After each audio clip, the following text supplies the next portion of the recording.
Bersyukur adalah kewajiban.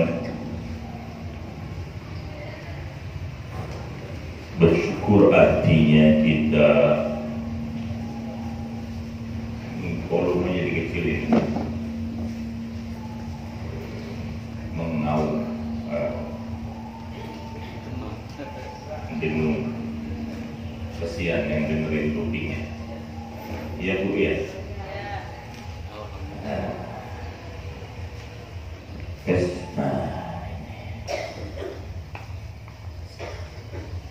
Bersyukur artinya kita menerima sebaik-baiknya. Besar kepada kita ini, Masya Allah, La ilaha illallah Muhammadur Rasulullah.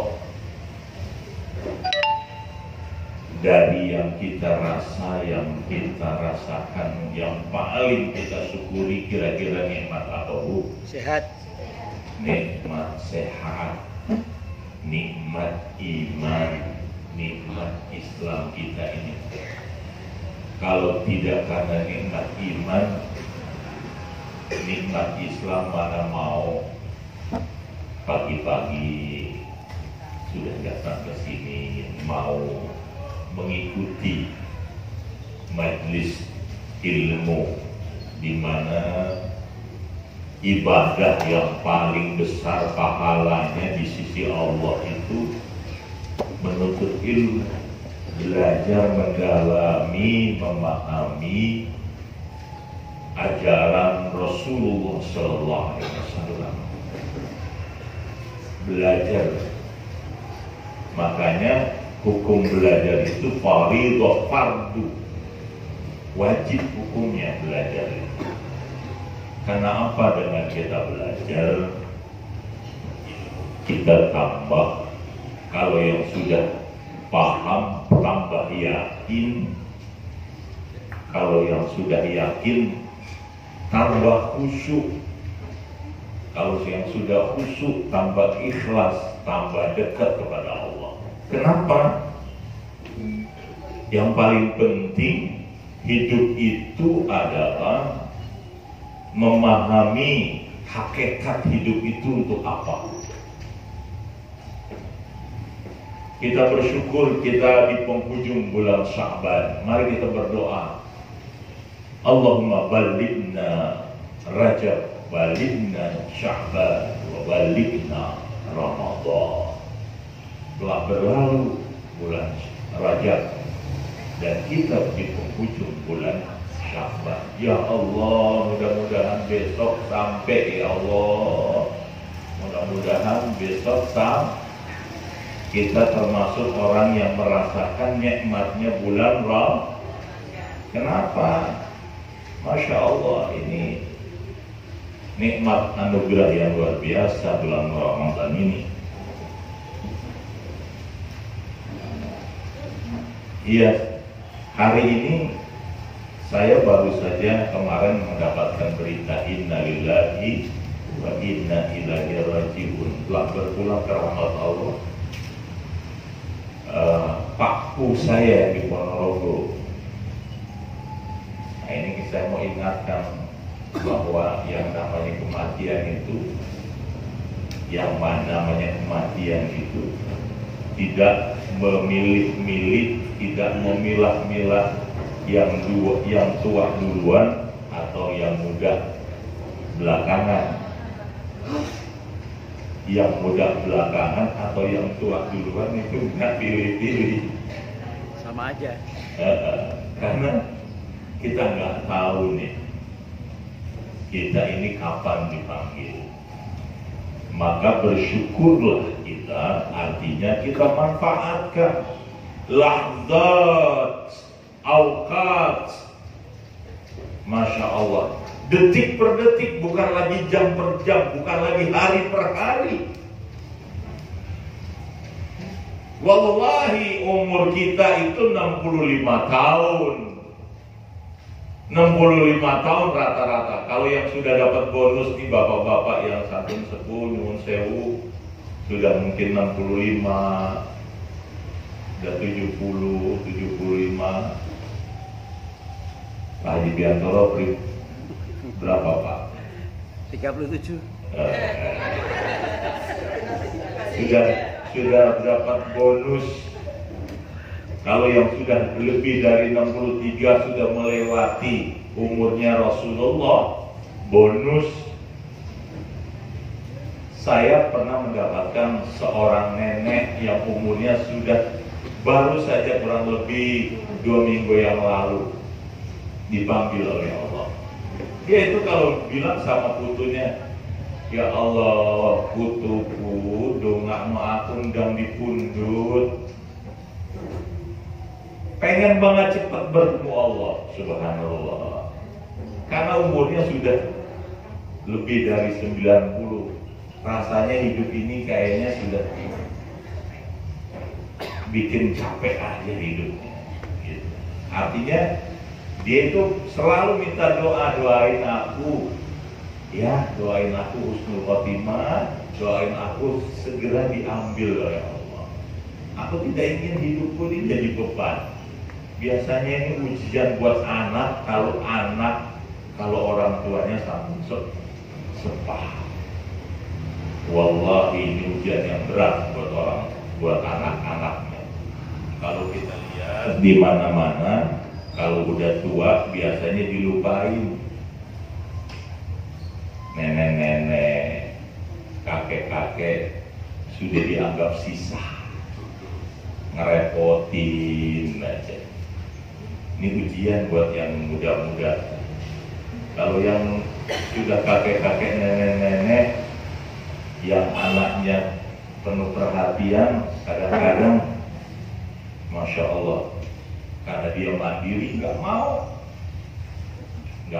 direpotin. Orang anaknya mau berbakti. Kalau aku iso memasak, masih masak. Bersih-bersih, masih bersih-bersih, masya Allah. Mudah-mudahan kita semua yang hadir di sini, ya, panjang umur,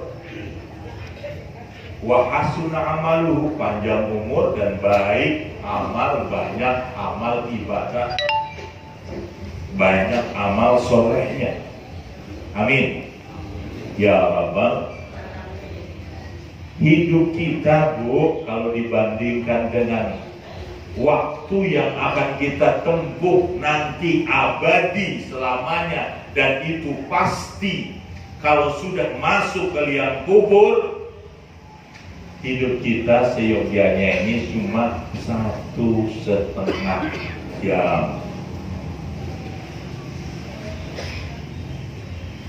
Jadi jangan bangga dulu punya umur 65 tahun panjang.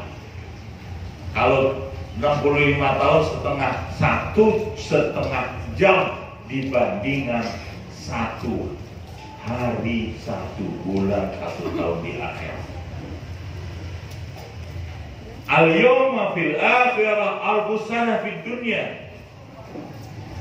1 hari di akhirat 1000 tahun di dunia. Kira-kira ada yang nggak ya umurnya 1000 tahun? Nggak ada.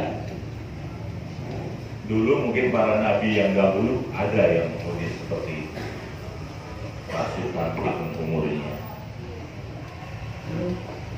Tapi zaman sekarang itu kita mencontoh Rasulullah, rata-rata umur kita 65 tahun.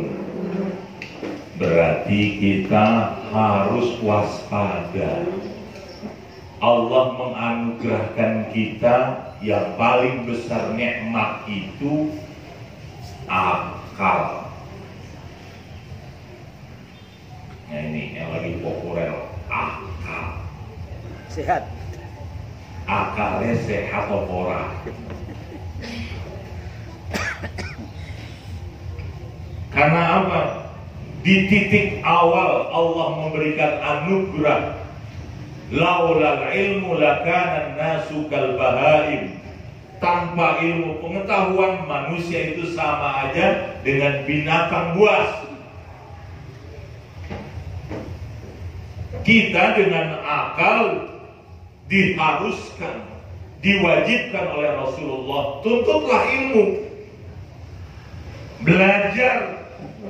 Maka ayat yang pertama kali turun di bulan suci Ramadan, perintahnya Iqra, belajar, moco, buka mata, buka pikiran, buka hati untuk memahami, mengerti, dan mau mentaati dan menjalani apa yang diturunkan oleh Allah lewat Muhammad Rasulullah, yaitu Al-Quran. Kita menyambut bulan suci Ramadan yang kita sudah lakukan, insya Allah kalau umur kita sudah sekian ini, berulang kali kita puasa, berulang kali kita melaksanakan puasa. Tentu di sini kita yang berakal harus bisa menghitung-hitung, membanding-bandingkan diri kita sendiri, jangan orang lain. Kira-kira 1 tahun yang lalu puasaku kualitasnya seperti apa? 2 tahun yang lalu seperti apa? Karena apa? Sudah pasti, man kana yaumu khairan min amsihi fa huwa rabih. Orang yang baik harinya itu lebih baik dari hari kemarin, dia yang beruntung. Kalau tidak baik dari hari kemarin, berarti lawannya pasti maghmur, rugi, celaka. Alhamdulillah.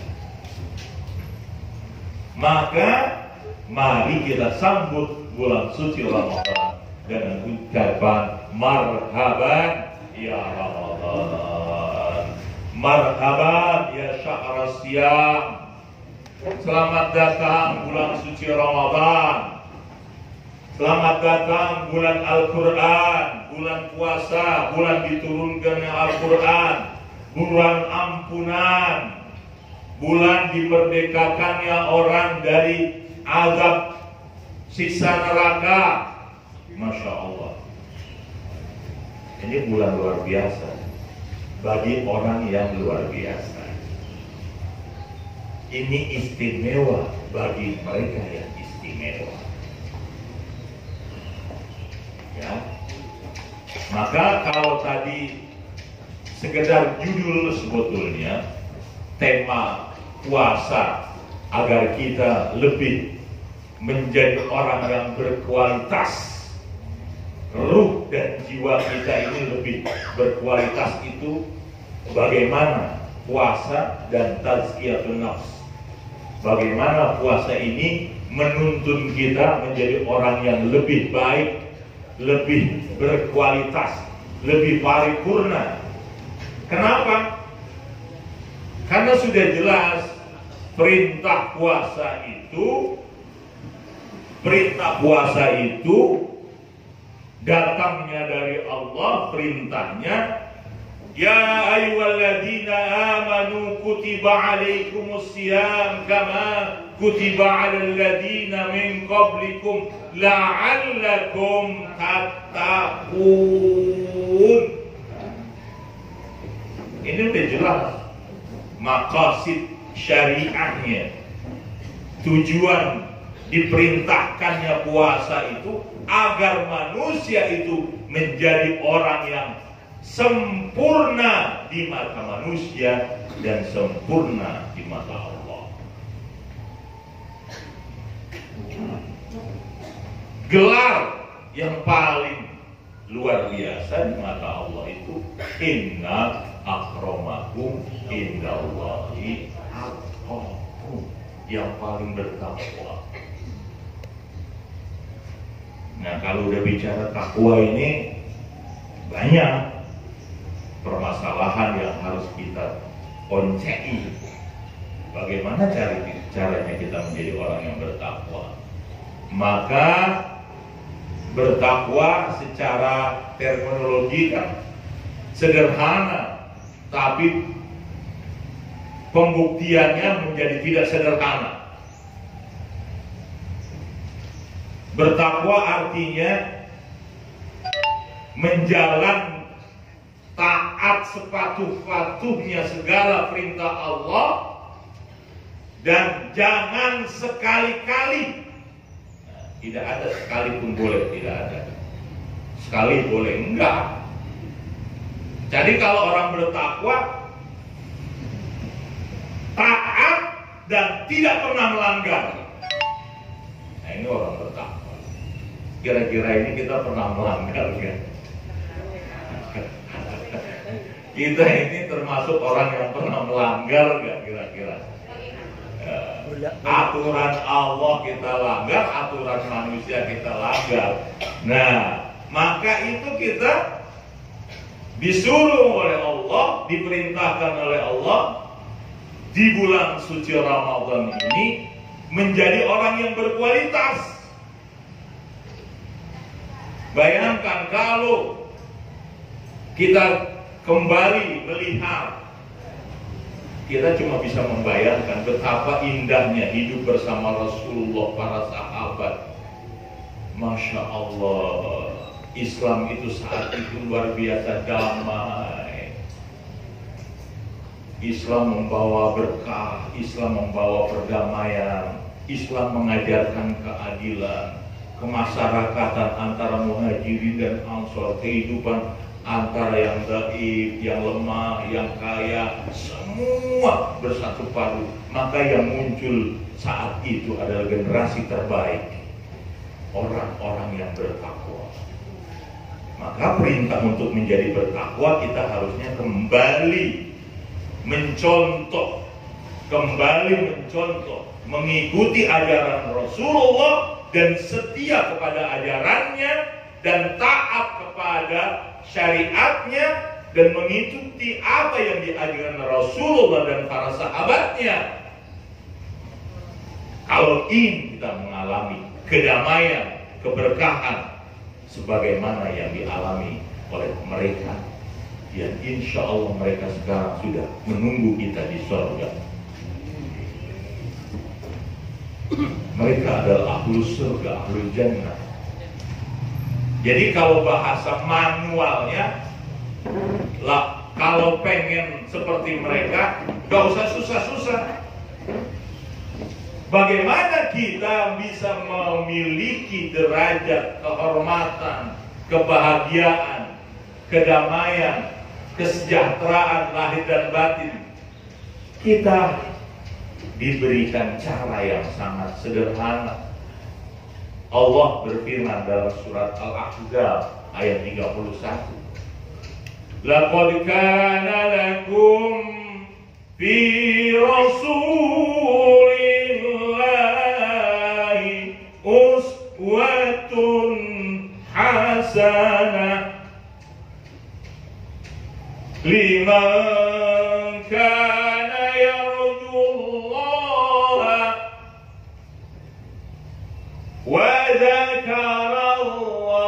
liman kana yarjullah wal yawmal akhir wa dzakarallaha katsira.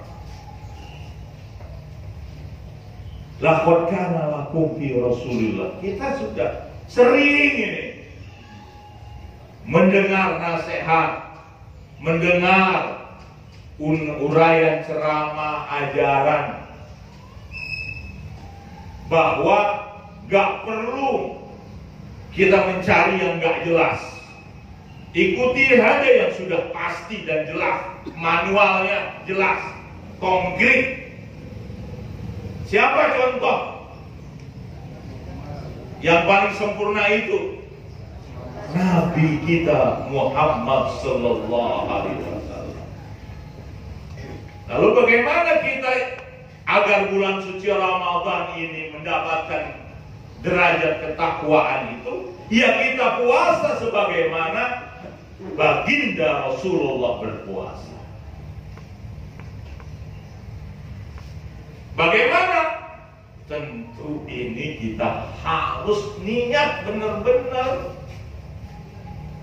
Karena kalau tidak dengan kesungguhan dan keyakinan dan niat benar-benar, gak bisa tercapai.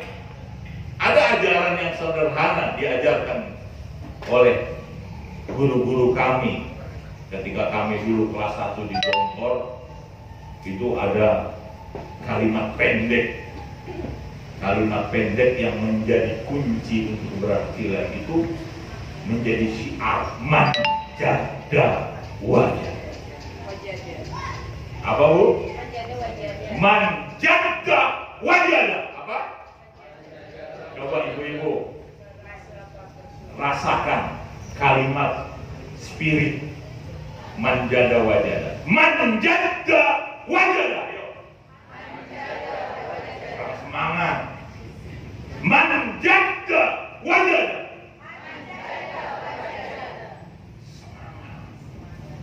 Manjada. Ya Allah, diajak semangat.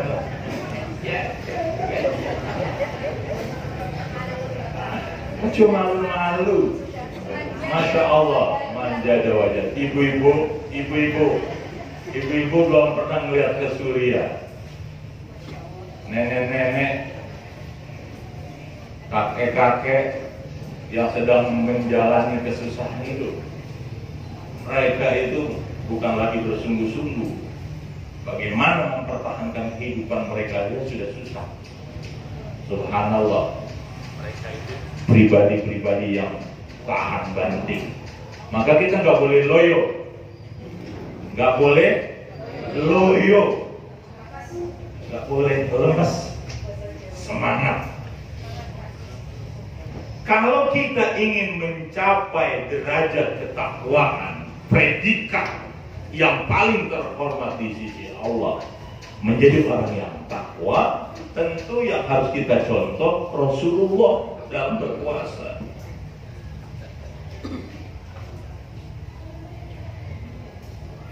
Jadi jangan nih diulangi sindiran sedikit oleh yang diucapkan 15 abad yang lalu, ucapan Umar bin Khattab. Umar bin Khattab menyindir orang-orang yang puasa itu, tapi puasanya kadang-kadang salah. Disindir itu di zaman Umar bin Khattab. Laisal aidu man labisal jadid, walakin al-aidu man ta'atuhu yazid. Bukan Id, bukan hari raya itu adalah bagi mereka yang bajunya baru, tapi ketaatannya bertambah kepada Allah. Walaisal aidu min man labisal jadid, walakin al-aidu man sabruhu yazid. Dan bukan hari raya itu bagi mereka yang pakaiannya serba baru, tapi sabarnya bertambah. Ini baru mau masuk bulan Ramadan, otaknya itu besok aku kelambiku piye. Puasanya belum loh. Aku hari raya kelambiku piye.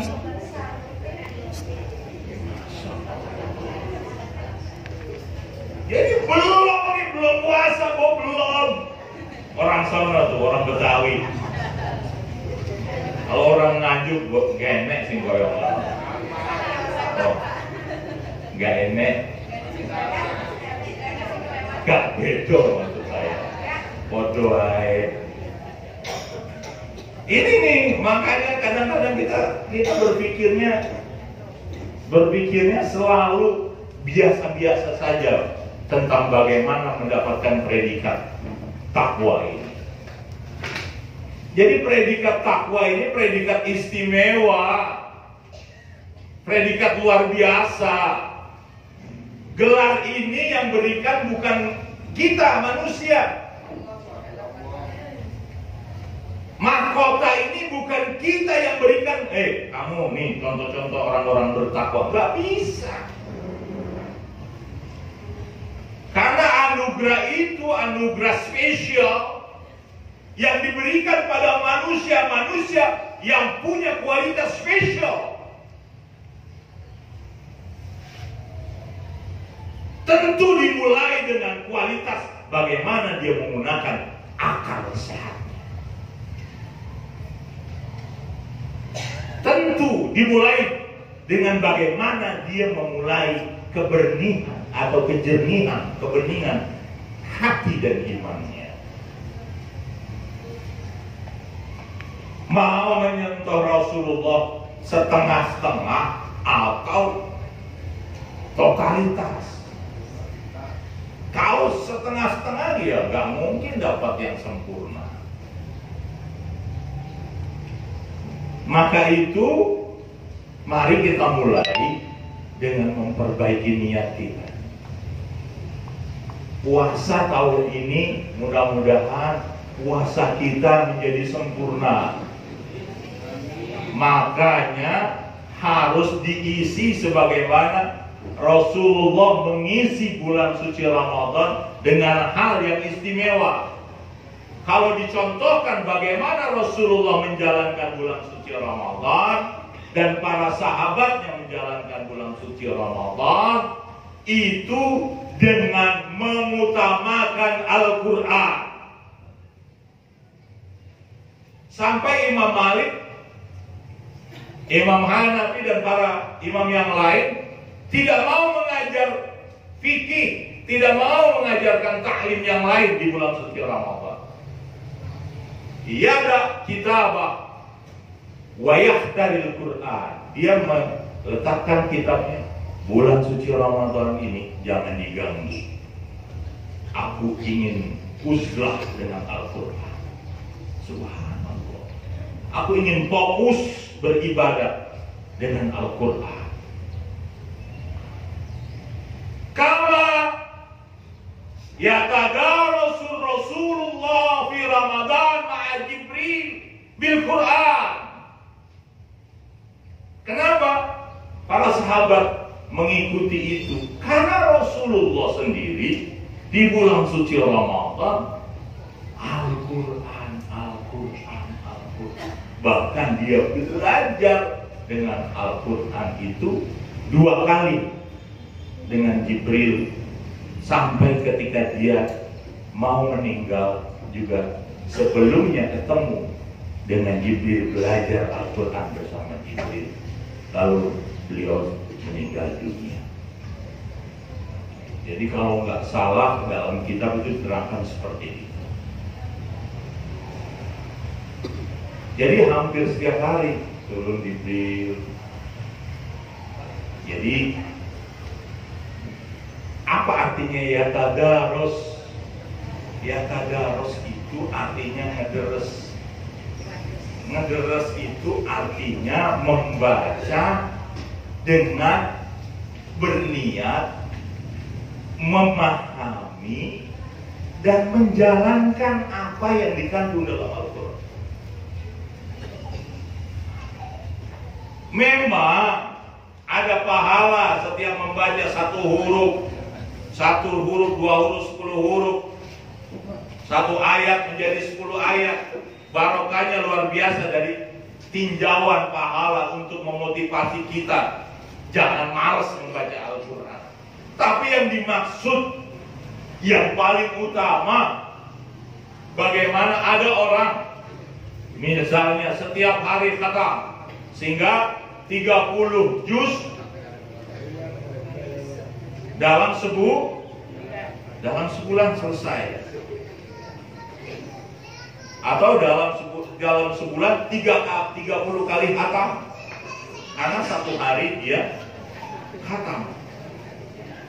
Kenapa? Saya pernah praktek, Bu. Bisa nggak begitu? Bisa ternyata. 1 kali baca 5-6 juz. Itu waktunya kalau kita ngederes kurang lebih 1 jam. Gak apa enggak. Ngederes itu baca gerendeng gitu. Bismillahirrahmanirrahim. Alhamdulillahirabbil alamin. Ar-Rahmanir-Rahim. Maliki yaumiddin. Itu minimal kayak gitu kita setarnya. Kalau yang sudah sepuh mungkin Bismillahirrahmanirrahim. Pelan-pelan. Ngederes, belajar pelan-pelan, lalu kita mencoba memahami. Insya Allah kalau belum memahami tafsirnya, minimal memahami artinya. Ada terjemahnya, oh ini maksudnya ayat ini begitu. Terus kita mulai ragu, ini nggak paham sih maksudnya. Nah, ditanya kepada kakaknya, kepada anaknya, kepada keluarganya, kepada guru. Pokoknya kita berupaya mengkualitaskan diri kita, memahami Al-Quran dan mencoba mengamalkannya. Ini lebih utama, pahalanya lebih lagi daripada hanya membaca satu ayat selesai tapi kita tidak pahami dan kita tidak amalkan artinya. Maka niatkan, kapan kita mau serius seperti itu? Katanya mau jadi orang istimewa. Kalau mau jadi orang istimewa, lakukan sesuatu yang istimewa. Ampun Pak, aku ngene ae aku mau angel ya. Oh, itu belum apa-apa udah angel. Bahkan kemarin saya menitikkan air mata.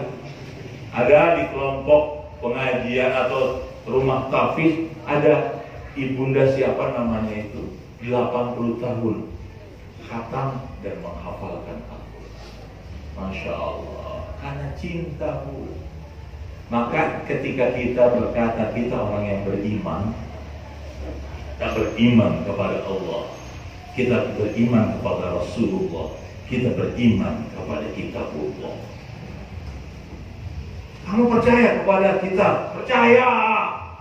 Kurmuni, percaya. Iya, kamu percaya. Yo percaya. Nah, iki iman yang sesungguhnya bukan hanya sekedar percaya, mengatakan aku percaya Al-Quran itu benar, aku percaya bahwa Al-Quran itu diturunkan kepada Muhammad, aku percaya bahwa Al-Quran itu hudan, petunjuk untuk manusia. Bukan hanya berkata aku percaya. Maka beriman yang sesungguhnya adalah berupaya semaksimal mungkin membenarkan dan mendalami ajaran Al-Quran dan mengamalkannya. Karena al-iman itu bukan atas diku bil qalbi faqat, bukan hanya meyakini dalam hati saja. Al-iman itu juga harus ikrar bil lisan, menyatakan pernyataannya jelas. Asyhadu alla ilaha illallah, alla ilaha illallah, wa asyhadu anna Muhammadar Rasulullah. Kita yakini, kita percayai, dan kita sebutkan dengan penuh keyakinan tiada Tuhan selain Allah dan Muhammad Rasul. Lalu kalau kita sudah bersyahadat, buktinya kita itu bersyahadat, syahadat kita ini tidak batal di hadapan Allah, kita harus buktikan, sesuaikan antara perkataan kita dengan perbuatan.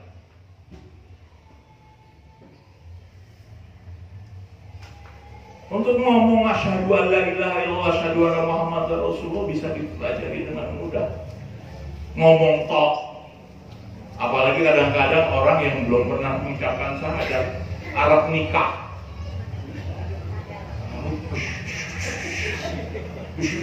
Suruh kok. Aku lidahnya.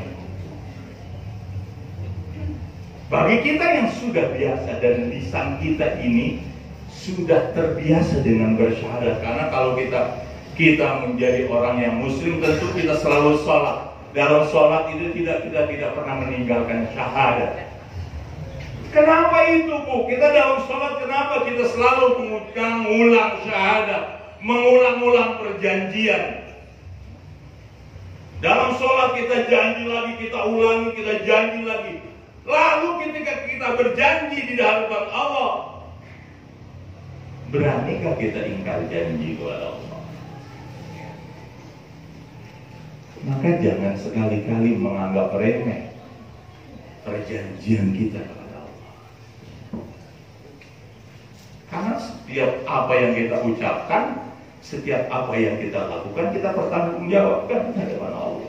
Sendiri-sendiri. Ada nggak di kuburan berdua?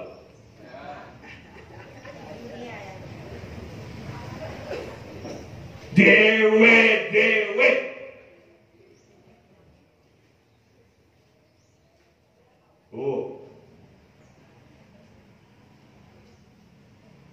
Tidak siap menghadap Allah.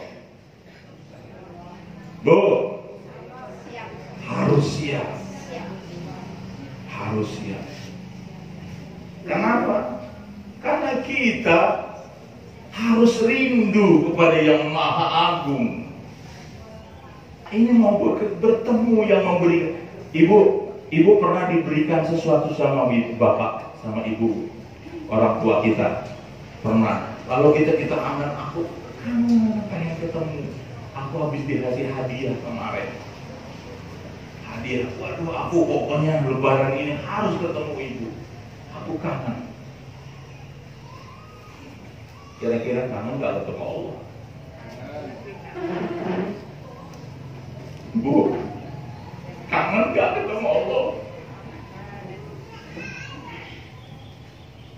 Allah yang Maha Rahim, Allah yang Maha Bijak, Allah yang Maha Kaya, Allah yang memberikan kita kehidupan, Allah yang melindungi kita, Allah yang memelihara kita. Segala-galanya Allah berikan kepada kita, lalu kita tidak pernah merindukannya. Terlalu jangan ngaku dirinya seorang mukmin. Maka seyogianya bulan suci Ramadan ini adalah waktu kita bercengkrama mesra dengan Allah. Kenapa? Masya Allah, di bulan suci Ramadan ini ibadah rasanya itu beda dengan di luar Ramadan. Maka kita harus fokus bagaimana jiwa dan tenaga kita itu melakukan puasa ini dengan sungguh-sungguh. Man shama Ramadana imanan wahtisaban. Barang siapa yang benar-benar puasanya itu karena iman. Imannya itu karena yakin. Imannya artinya dia paham benar apa yang dilakukan Muhammad, apa yang diajarkan Muhammad, apa yang dikerjakan Nabi Muhammad. Maka kita mengerjakan puasa karena mencontoh, mengikuti ajaran dan apa yang dilakukan Nabi Muhammad SAW. Pertama, Rasulullah di bulan suci Ramadan tidak pernah lepas untuk bertadarus. Artinya apa? Fokus pada kebenaran yang pasti. Alif Lam Mim. Dzalikal kitabu la raiba fihi hudan lil muttaqin. Jangan sekali-kali kalau kita mengaku kita beriman kepada kitabullah Al-Quran, ragu atas kebenaran Al-Quran, ragu atas petunjuk Al-Quran. Kita masih mencari petunjuk pada dukun, kita masih petunjuk pada orang pintar. Pengen kaya datang ke dukun, pengen dagangannya laku datang ke dukun. Jangan ngaku beriman kepada Allah, jangan ngaku beriman pada Rasulullah. Kalau masih melakukan perbuatan yang demikian, itu batalnya iman kita. Nauzubillah.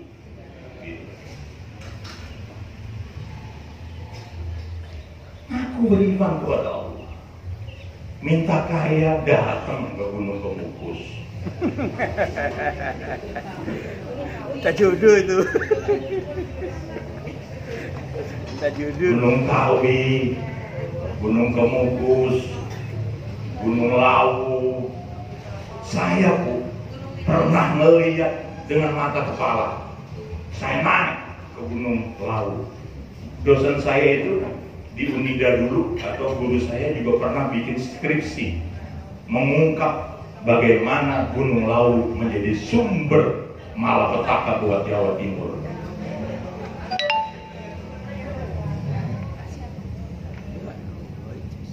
Dengan alasan kita menghargai sesama, dengan alasan kita menghormati keyakinan orang lain, kita membiarkan saudara-saudara kita yang beriman. Kalau orang lain mengatakan diri agamanya memang berbeda, karepmu. Tapi kalau saudara kita yang mengaku dirinya beriman, mengaku pengikut Rasulullah, kita biarkan itu, kita berdosa. Kita ingatkan keluarga kita ingatkan tetangga kita. Jadi kalau kita keras kepada kemusyrikan itu artinya kita cinta kepada saudara kita. Ini jangan kita biarkan. Bukan masalahnya di Nganjuk ini, hal-hal yang demikian ini kurang tegas, dipelihara, dikembangkan, dibudidayakan, dibangga-banggakan. Yang hak bercampur dengan yang batil. Yang hak biarkan hak, yang batil biarkan yang batil. Jangan dicampur aduk. Oh, tujuannya gak iso dakwah kayak ngono kuwi modelnya. Wah, kenapa begini saya katakan? Karena kita tidak akan bisa akhirnya menjadi orang yang mengatakan kita yakin kepada ajaran Rasulullah itu yang paling benar. Kita masih mengutamakan karena anu, anunya anu, kebijakannya si anu.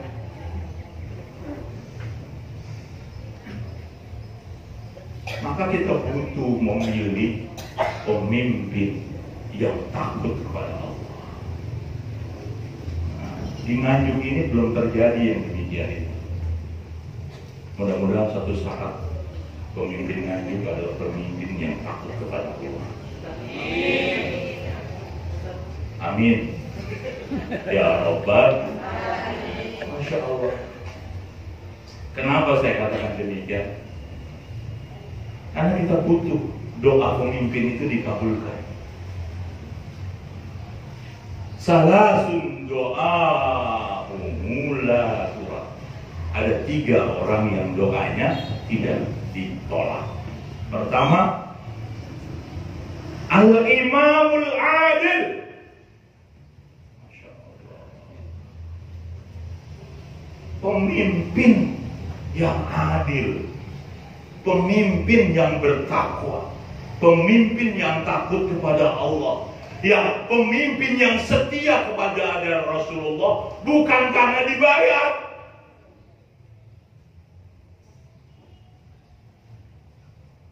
Takut benar-benar kepada Allah. Kita berdoa mudah-mudahan bulan Ramadan ini ada pemimpin baru. Amin. Ya Rabbal Alamin. Tanggal 22.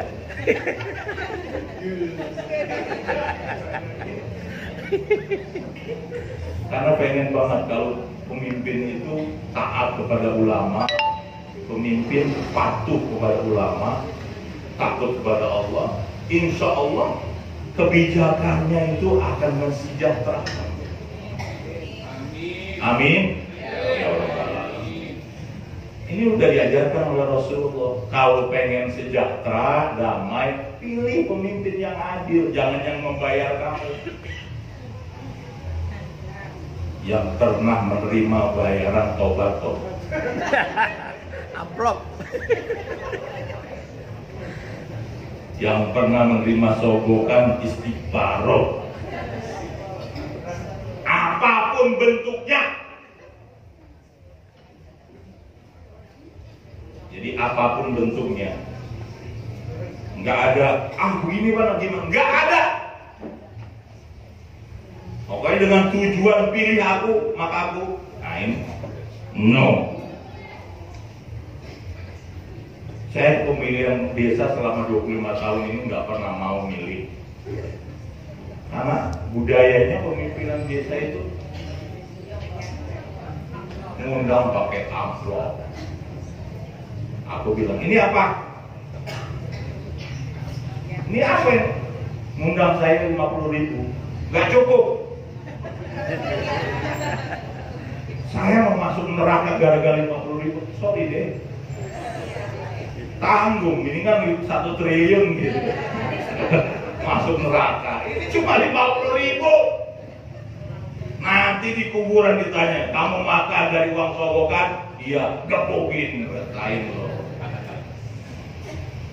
Kalau yang gebukin malaikat, godamnya kedengaran itu, Bu. Azab kubur, Bu. Itu makanya kalau dalam hadis diceritakan, ada sering cerita tentang azab kubur. Kalau pengen ya belajar sendiri, nanti bahasanya nanti lebar-lebar. Ada bahasan khusus nanti tentang iman kepada naim wa adzabul kubur. Penting ini, Pak. Kenapa? Kita semua bakal mati. Ini banyak orang gak yakin bahwa di kuburan itu ada azab kubur. Kemarin itu lagi viral di Sidoarjo. Wallah itu aneh. Itu benar apa tidak? Wallah itu hoax apa tidak? Terbakar. Saya nggak tahu itu. Tapi Jenazah tersebar itu di media massa. Baru dikubur udah dibakar oleh Allah.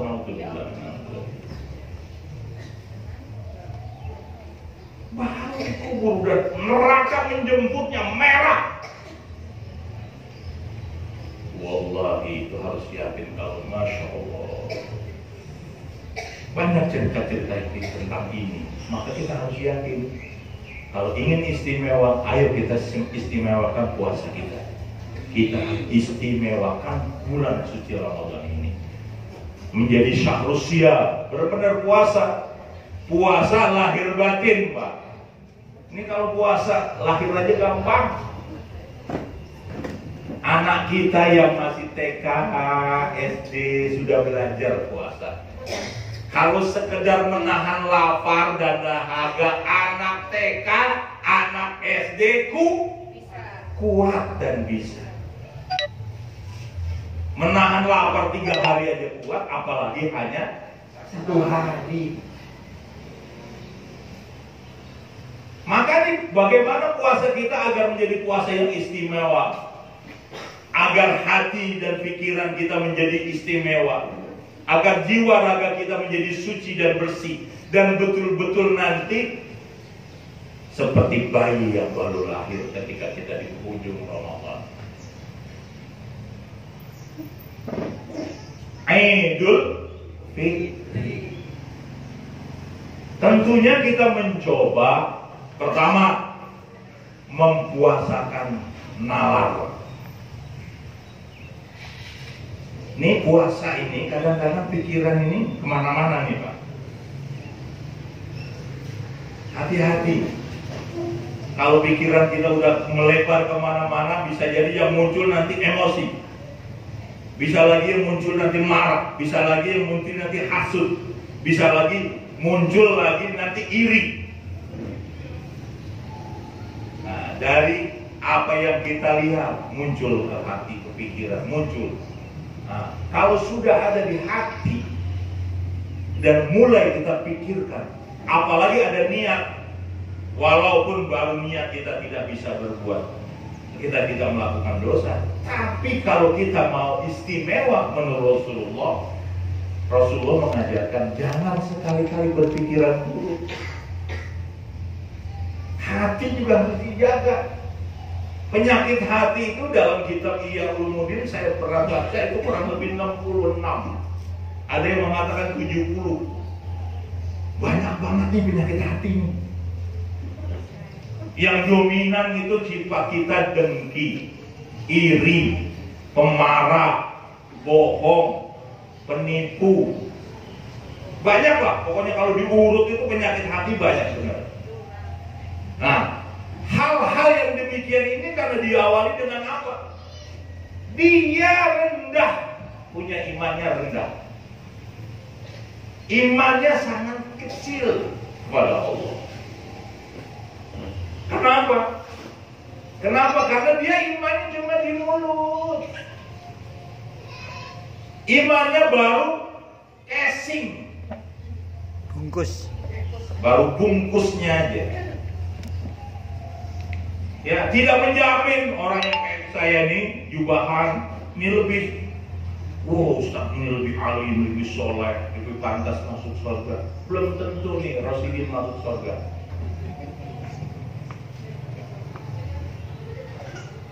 Jadi mari kita sama-sama, saya secara pribadi sedang menasehati diri saya sendiri, bagaimana menjadi orang istimewa di hadapan Allah, bagaimana menjadi orang istimewa di mata manusia. Ayo kita serius belajar memahami Al-Quran, ayat demi ayat. Sederhana ayat pertama tadi, Zalikal kitabu la raiba fihi hudan lil muttaqin. Ini satu ayat, ada pengertian yang kalau dikupas bisa berbuku-buku, berjilid-jilid. Ada Baik Arifin pernah nulis tentang Samudra Al-Fatihah. Banyak lagi orang-orang yang menulis tentang Al-Fatihah.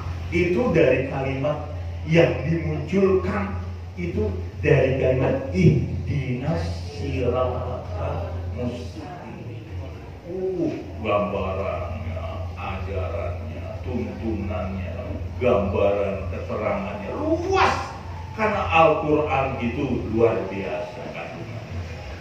Maka kita mengatakan zalikal kitab la raiba, itu Al-Quran tidak ada keraguan di dalamnya. Banyak yang masih ragu tetap kebenaran Al-Quran, termasuk kita kadang-kadang ragu, gak yakin tentang. Kalau kamu pengen menjadi orang yang gampang hidupmu, jadilah orang yang bertakwa. Ya kan, udah jelas. Modalnya puasa Ramadan jadi orang bertakwa. Kalau udah bertakwa, nanti kehidupan di 11 bulan yang lain modalnya takwa. Wa may yattaqillaha yaj'al lahu makhraja wa yarzuqhu min haitsu la yahtasib. Salah satu faedah orang yang bertakwa, hikmah orang yang bertakwa, gak bakal hidupnya itu susah, gak bakal susah di dunia, pasti diberikan kemudahan oleh Allah Subhanahu wa Ta'ala. Ini masalahnya kita ini kadang-kadang menganggap sepele namanya derajat ketakwaan itu. Mulailah belajar menjadi takwa.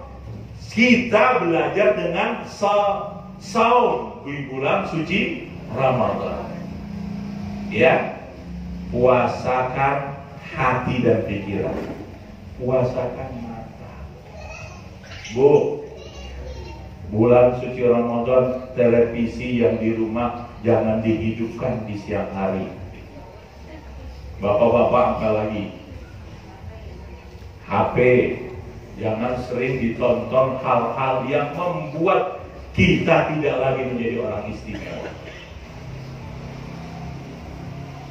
Masya Allah, paling susah ini dosanya mata. Mata ini dalam kitab diterangkan oleh Ibnu Qayyim Al-Jauziyah, dosa yang dilakukan oleh mata itu susah sekali. Saya saja ketika melihat sesuatu maksiat ketika saya masih SMP, sampai sekarang itu masih kelihatan.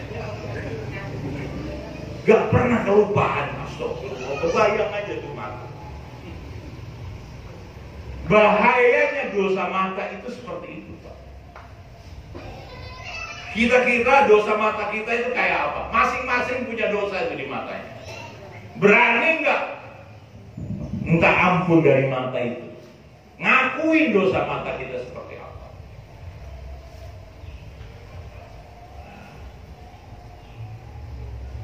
Dosa mata itu dari penglihatan kita itu susah sekali, karena masuk ke dalam rekaman memori yang menghapusnya hanya dengan rasa takut kepada Allah. Kalau kita ingat istighfar lagi, karena apa? Terbayang-bayang terus tuh dosa. Itu dari ketika kita melihat sesuatu yang mungkar. Saya jujur, ketika saya usia kelas 3 dulu di Gontor, pulang, ada teman yang nakal. Wallahi, di kereta ada yang nawari gambar-gambar porno. Zaman itu aja udah ada, apalagi zaman sekarang. Nah ini, ibu, anak-anak ibu di rumah, bulan puasa tegas, jangan pegang HP. Berani enggak? Takut sama anak. Ibu kejam, ibu gak adil, ini. Mulailah melawan dengan, mulailah setan masuk ke tangan anak kita, mulailah setan ke pikiran anak kita. Akhirnya kita menghadapi anak kita seperti menghadapi setan tiap hari. Godain terus, bikin marah, bikin emosi, bikin kita kalut, bikin kita, waduh. Akhirnya ya Allah, anakku kok koyo ngene, sopo sing garai ngono kae. Sing garai kono kae sopo, awakmu dhewe. Ojo nesu, ojo Rasulullah. Tegas kita kepada kemungkaran yang sekarang itu yang susah kali dibendung.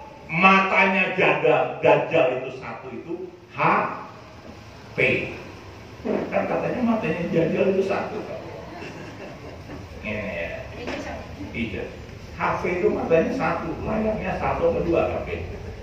Sama dengan televisi itu matanya satu. Tapi Masya Allah, 1 detik, 2 detik, 3 detik, 10 detik sudah seluruh dunia bisa kita sentuh dengan HP sekarang. Kemarin saya dapat berita dibisikin oleh anggota DPR. Saya kan habis ceramah tentang bagaimana dekadesi moral buat anak generasi muda waktu khataman anak-anak, pelepasan anak-anak sekolah kemarin. Saya prihatin terjadinya dekadesi moral, kebebasan pergaulan. Jangan jauh-jauh di Jakarta, di Nganjuk. Pergaulan bebas karena HP sudah ratusan korbannya. Di SMA A, SMP B, Sanawiyah A, Sanawiyah B, SMA A, SMK B. Astagfirullahaladzim. Kelas 3 hamil duluan, kelas 2 SMA hamil duluan. Bagaimana kalau ditanya itu muslim atau muslimah semua? Muslim dan muslimah. Orang tuanya ada yang Pak Haji juga, alhamdulillah. Karena apa? Karena tidak mampu mengendalikan pola gaya hidup, cara berpikir, tingkah laku dan tindakan. Maaf, saya ngomong agak keras tentang moralitas ini. Tugas utama di rumah itu ibu.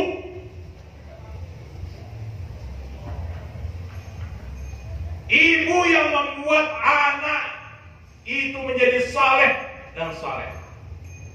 Tugas mencari uang itu bapak, mencari rezeki bapak. Ini jangan jadi alasan karena ibu sibuk juga nyari duit, akhirnya anak keleleran. Karena kodrat paling utama al-ummu madrasatul ula, al-ummu madrasatul kubra.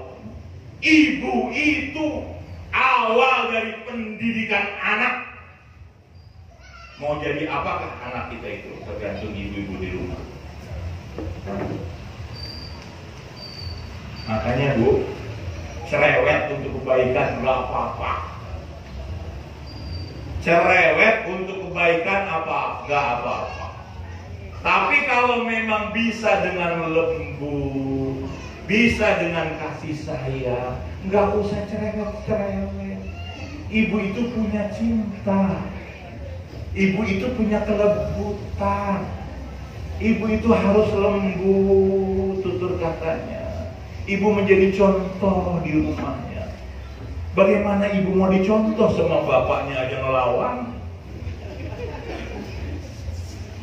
Apa Pak? Bapaknya diopo-opoi. Banyak ibu-ibu yang nauzubillah seperti itu. Kalau bapaknya dibengok-bengoknya. Pak, sampai ini kepiye toh? Wis tak kandhani. Anak mau ikut sito, gak iso dikandhani. Awakmu piye? Ono kuwi. Ibu model ngono kuwi ono.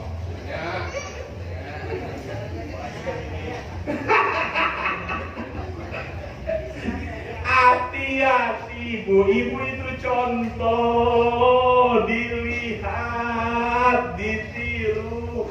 Jangan hanya mengatakan bu guru itu di sekolah, bu guru itu ibu dewe.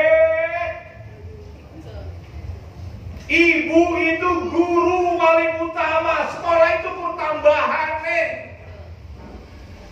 Ini di sekolah kurang perhatian, di rumah apalagi. Jadilah anak jalanan. Ibu-ibu sekarang itu kadang-kadang kebangetan kok. Kalau melihara ayam 10 ekor tiap sore dihitung gitu. Ayamku kurang sito iki piye? Mas, tetangga kabeh ditanyain. Sampai ndloi. Pitiku sing nyirem kuwi lho ora balik. Wah, semua tetangga akhirnya tahu bahwa Bu Anu kehilangan PT. Wah, perawannya gak pulang sampai subuh menengai.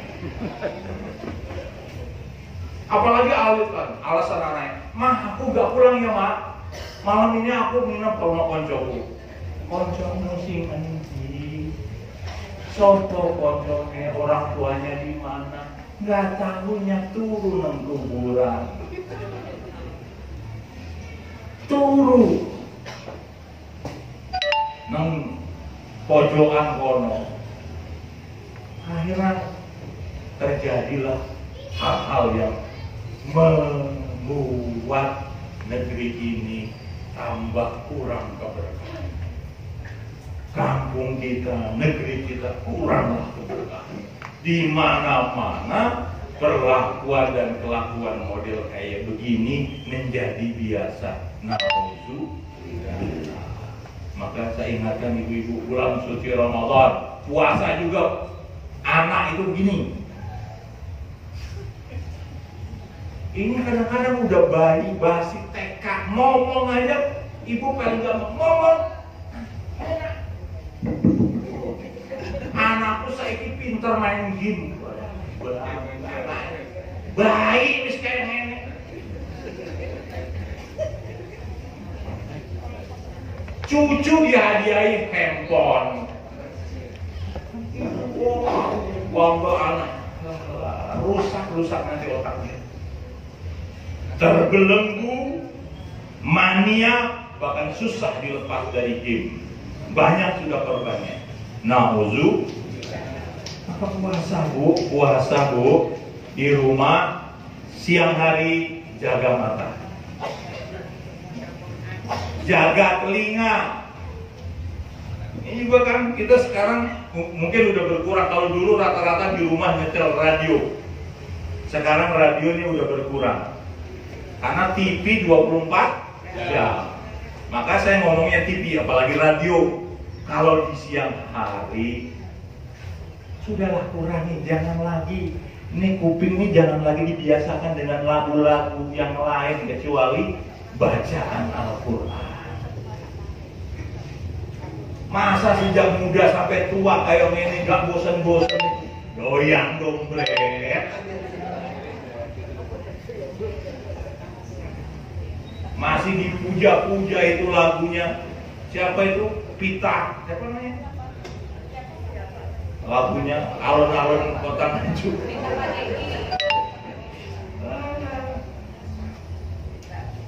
Itu kan mengundang kita terlena dan akhirnya terbawa hal-hal yang tidak baik. Puasakan telinga, puasakan mata, puasakan lidah. Jadi untuk menjadi orang istimewa, matanya puasa, kupingnya puasa, lidahnya puasa, tangan kakinya puasa, hatinya puasa, seluruh tubuhnya berpuasa. Maka nanti semua menjadi suci, menjadi bersih, dan insya Allah bagaikan bayi yang lahir dengan penuh cahaya. Amin. Ya Rabbal Alamin. Jadi tazkiyatun nafas dengan banyak berzikir di bulan Ramadan. Ibu kalau ngelamun pagi-pagi di rumah, habis sholat duha, kalau taraweh malam, sholat qiyamul lail, pagi-pagi duha, sudah masak nanti sore, nunggu untuk waktu berbuka, baca istighfar. Asyhadu an la ilaha illallah, astaghfirullah, as'aluka ridhaka wal jannah wa a'udzu bika minan nar. Allahumma innaka afun tuhibbul afwa fa'fu anni. Itu doa yang diajarkan Rasulullah ketika kita menunggu waktu berbuka. Sebaiknya di mana kita nunggu waktu berbuka? Di depan makanan atau kita di depan waktu kita menunggu sholat maghrib? Kalau apa yang saya rasakan betapa nikmat yang berbuka di Masjidil Haram atau di Nabawi, kita berbuka di atas sejadah. Coba mulai praktek di rumah masing-masing. Kalau mau maghrib jangan di atas meja, di samping meja. Jangan memperhatikan apa yang di atas meja. Duduk di hadapan hidangan. Belum waktunya berbuka udah lihatin. Mana dulu yang saya tunggu? Ini nanti es dulu. Habis es, lihat lagi kolak. Habis kolak, ada ayam. La ilaha illallah Muhammad Rasulullah. Mau berbuka udah ngancem. Balas sedap.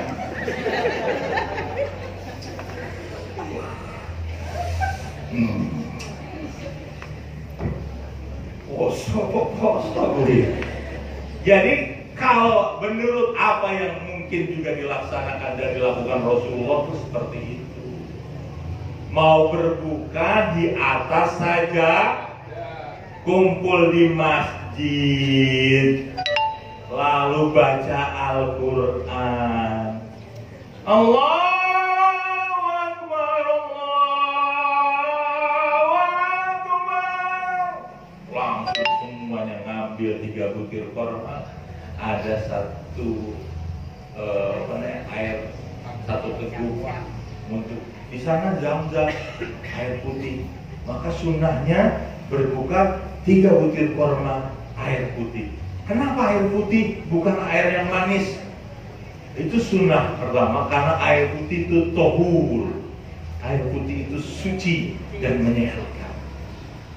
Jadi masuk pertama kali sesuatu yang istimewa masuk ke dalam mulut. Kita batalkan 3 teguk, nggak usah banyak-banyak. Ini nggak.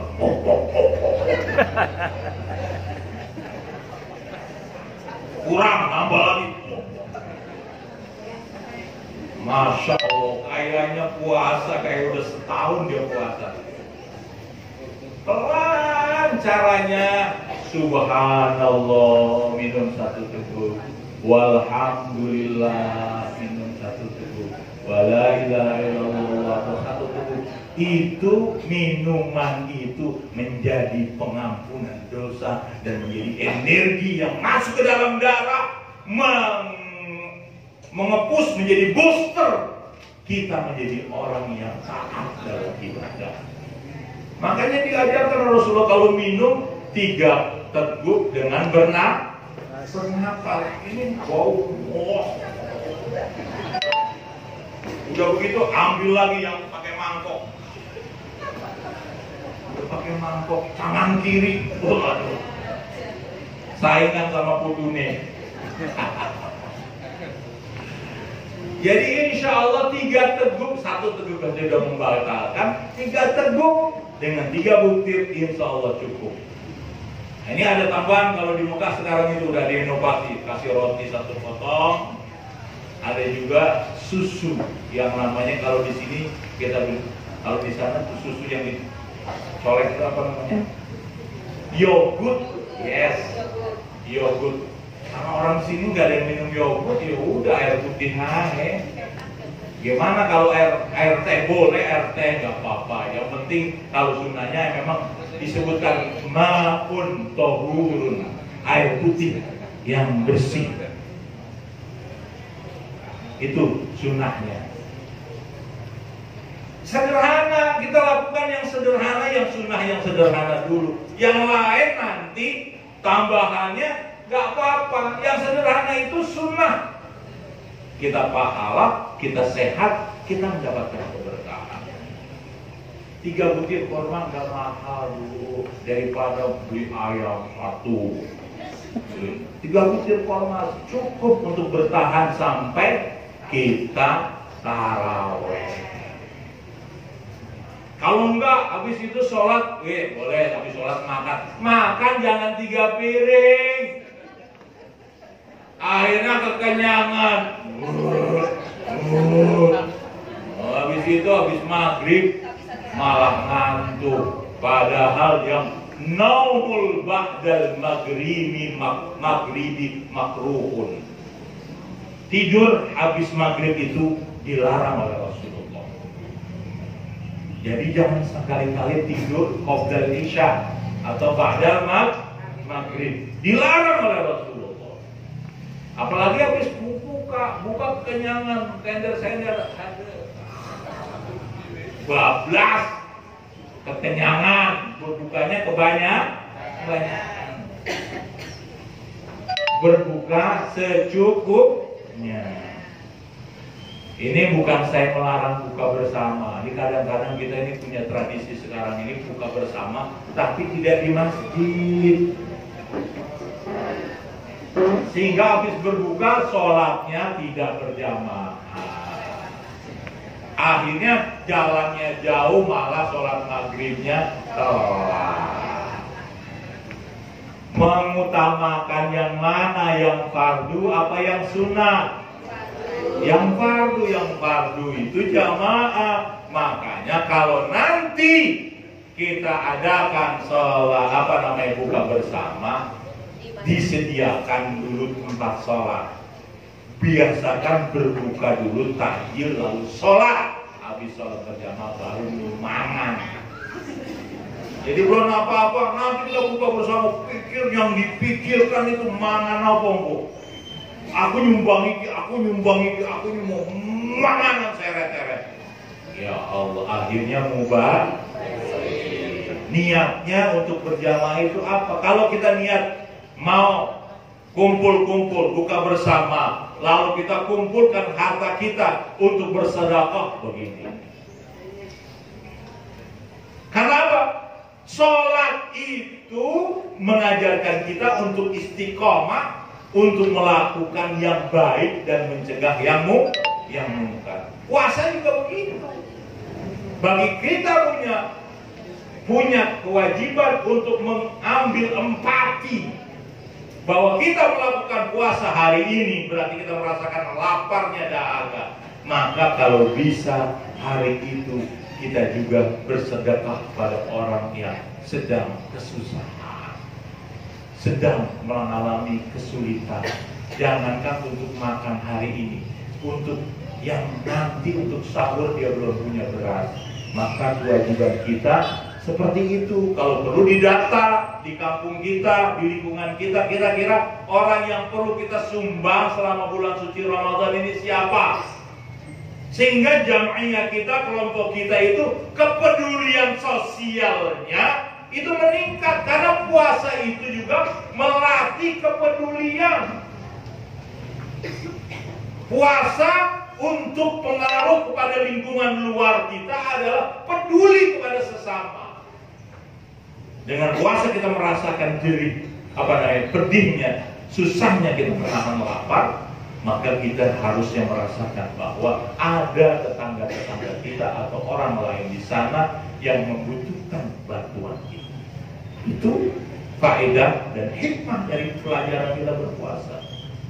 Jangan budaya untuk buka bersama, luar biasa, tapi jamaahnya ditinggal, kepedulian sosialnya ditinggal, yang ada bangga-bangga, aku buka bersama, tulis buka bersama, pakai spanduk. Waduh, untuk apa?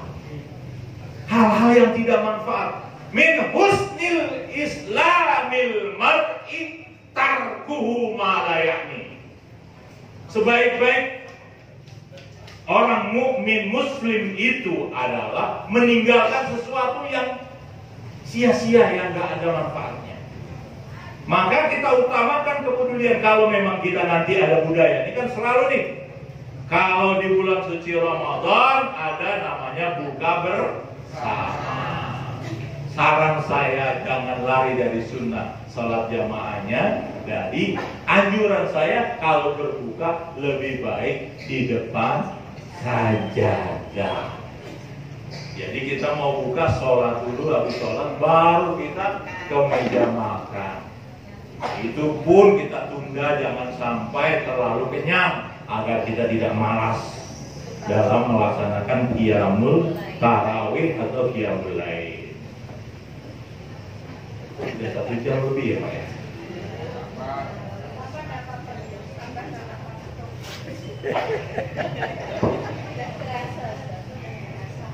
Ya, sudah 7:30. Saya rasa apa yang saya sampaikan ini sementara seperti itu. Mudah-mudahan ada manfaatnya untuk diri saya sendiri. Dan ini untuk kita semua tentunya. Mudah-mudahan Ramadan ini menjadi Ramadan yang membawa kita tambah berkah.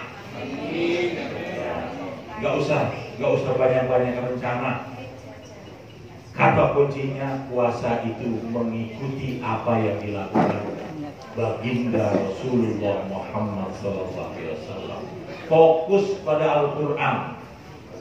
Gak usah yang lain. Fokus pada Al-Quran.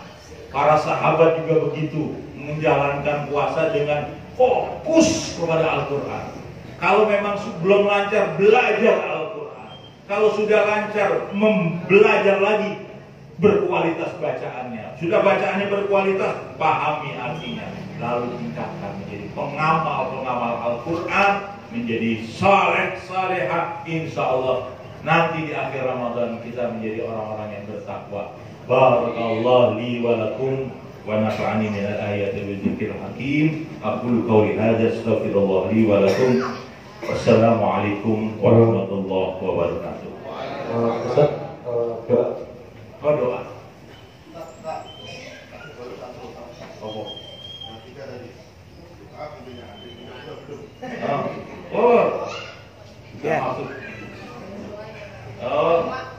Ditarik.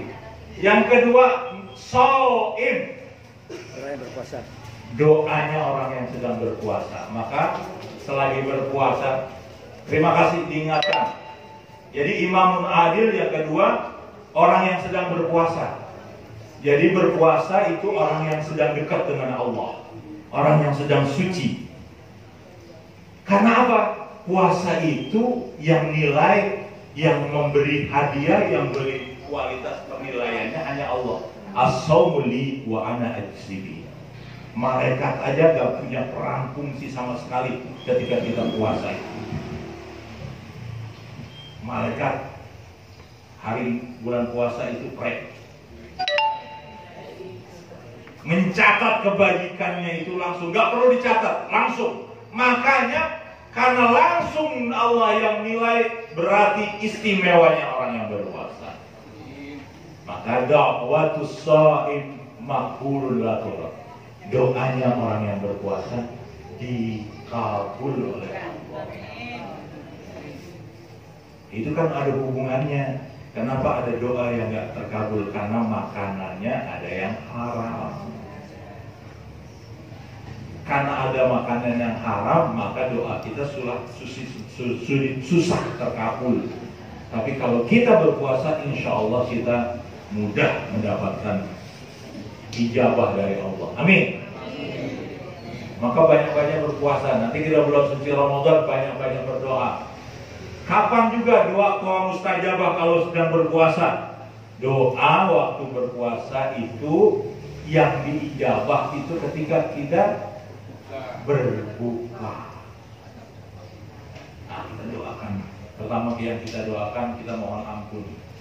Dosa kita mohon diampuni. Dosa kedua orang tua kita. Kalau kita sudah berdoa untuk diri kita dan orang tua kita, lalu kita doakan anak-anak kita. Lalu baru keluarga kita yang lain. Kita fokus doa mohon ampunan kepada Allah. Al-istighfar, perbanyak istighfar. Makanya doa yang diajukan, Allahumma innaka afuwun tuhibbul afwa fa'fu anni. Ya Allah, Engkau adalah Maha Pemberi ampunan, pemberi maaf. Tuhibbul afwa fa'fu anni, maka maafkan, ampunilah hamba-Mu ini ya Allah. Itu. Allahumma innaka afuwun tuhibbul afwa fa'fu anni. Kalau nggak hafal, baca aja astagfirullahaladzim, astagfirullahaladzim. Nah itu istighfar orang-orang yang sedang puasa. Dan kita doakan Bu juga untuk negara kita ini selama bulan suci Ramadan. Mudah-mudahan kita mendapatkan pemimpin baru yang adil. Amin.